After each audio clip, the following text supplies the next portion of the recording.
Good morning, dear student. Once again, welcome back in my YouTube channel, Enhance Your Knowledge. I am Mrs. Soni Kalda, your computer teacher. Today, I am going to explain you chapter number 6, Programming Concept, Algorithm and Flowchart. Programming concept के बारे में पढ़ेंगे जिसके अंदर algorithm and flow chart दिया हुआ है। तो वन बाय वन हम देखेंगे line by line. As we all know, a computer performs various types of function in different areas. हम सभी को पता है कि कंप्यूटर अलग अलग टाइप के फंक्शन को परफॉर्म करता है अलग अलग जगह, जैसे playing games, solving sums, booking tickets, making drawing and presentation. ये सारे काम के हैं, अलग अलग काम हैं। तो अब हम ये देखेंगे how a computer performs all these things. Computer कैसे अलग अलग काम का परफॉर्म करता है। Behind it, a software program is developed in computer language to accomplish this function। तो इन सभी काम करने के पीछे रीज़न क्या है? एक ऐसा प्रोग्राम या ऐसा सॉफ्टवेयर जिसको बनाया गया है कंप्यूटर की ही लैंग्वेज में, ताकि वो इन सभी फंक्शंस को परफॉर्म या पूरा कर सकें। बट बिफोर डेवलपिंग और writing a program, we must think over the necessary steps that are required to overcome any problem. लेकिन प्रोग्राम को लिखने से पहले हमें ये सोचना चाहिए कि इस प्रोग्राम को लिखने के लिए किन किन स्टेप्स को हमें ज़रूरत पड़ेगी ताकि हम अपने प्रॉब्लम को दूर कर सकें।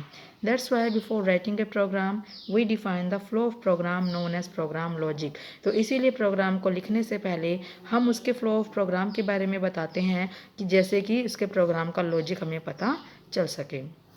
Logic helps in making and development of a good program. Logic होगा तभी हमारे को पता चलेगा और तभी हम अपने एक गुड प्रोग्राम को डेवलप कर सकते हैं और बना भी सकते हैं।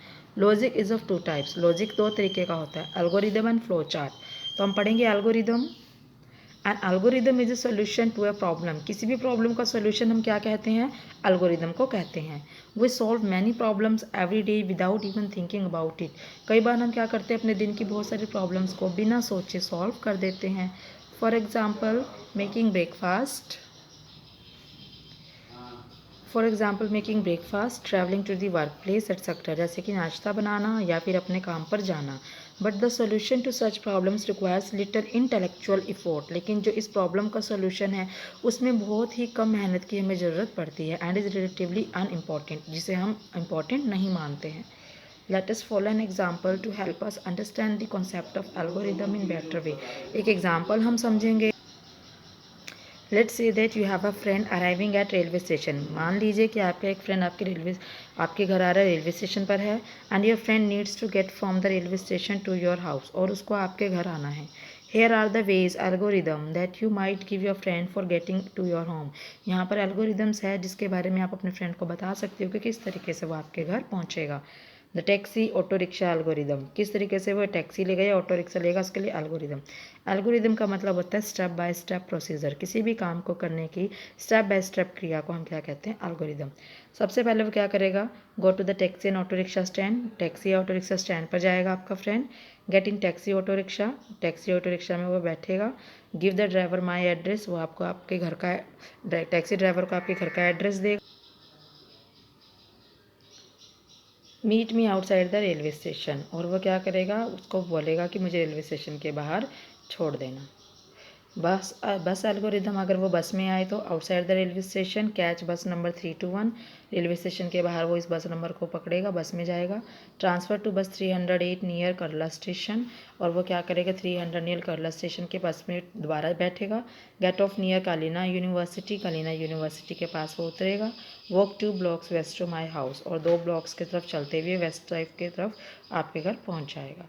रीज़न हम देखेंगे एल्गोरिदम के क्या रीज़न हैं। एफिशिएंसी, एब्स्ट्रैक्शन एंड रीयूजेबिलिटी, इन तीनों टॉपिक के बारे में हम पढ़ेंगे।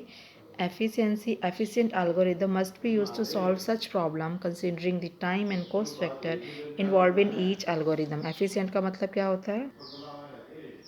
Efficient algorithm must be used to solve such problem considering the time and cost factor involved in each algorithm।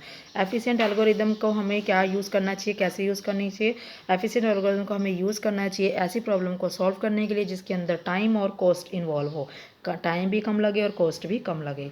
Abstraction, once we see a more complicated problem in a simpler light. जब कभी भी आपको बहुत complicated problem आपको नज़र आती है, we can think of the simpler problem as just an abstraction of the more complicated one. तो हम उसके बारे में सोचते हैं कि मुश्किल से मुश्किल प्रॉब्लम को आसान से आसान तरीके की कैसे सॉल्व कर सकते हैं। मुश्किल से मुश्किल प्रॉब्लम में पहले हम सिंपल प्रॉब्लम को लेंगे, उसको सॉल्व करेंगे, फिर नेक्स्ट सिंपल को लेंगे, फिर उसको सॉल्व करेंगे। Reusability, algorithm are often reusable in many different situation. Algorithm को हम अलग अलग सिचुएशन पर यूज़ कर सकते हैं। तो आज के लिए बेटा हम इतना ही पढ़ेंगे। Till then take care, bye bye.